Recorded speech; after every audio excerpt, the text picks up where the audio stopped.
Hinimok naman ni Pangulong Bongbong Marcos ang Association of Southeast Asian Nations Plus 3 na mas palakasin ang food reserves bilang paghahanda sa banta ng krisis sa pagkain at climate change. Ang buong detalye ihatid sa atin ni Rose Babiera.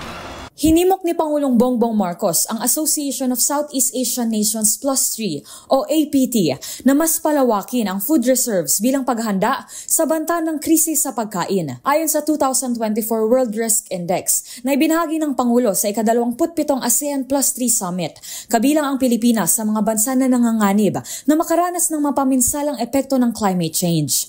Sa kanyang talumpati, sinabi ng Pangulo na malaki ang magiging epekto ng pagbabago ng klima sa agrikultura at akses sa pagkain sa Pilipinas. Kaya ikinatutuwa ng Pangulo ang pag-extend ng Tier 1 ng ASEAN Plus 3 Emergency Rice Reserve o APT-ERR ng 3 pang taon mula 2024 hanggang 2027. Isang programa na sinusuportahan at itinataguyod ni PBBM simula pa noong unang APT Summit na kanyang dinaluhan. Sa pamamagitan ng APT-ERR, pinapalakas ang mga mekanismo na siyang nagpapasigla ng supply ng bigas at iba pang food reserves bilang tugon sa mga emergency, lalo ng banta sa seguridad ng pagkain sa rehiyon. Ang pag-extend ng Tier 1 ng programa ay makakatulong sa pagpapaigting ng food security sa bansa, bagay na matagal nang isinusulong ng Administrasyong Marcos. Kasabay nito, nakasuporta rin ng Pilipinas sa APT Leader Statement on Strengthening the Connectivity of Regional Supply Chain na layong pababain ng transportation costs, pabilisin ang pagtugon sa demand at pangasiwaan ang kalakalan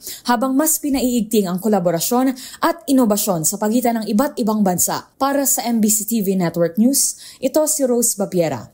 Una sa Pilipinas, una sa Pilipino.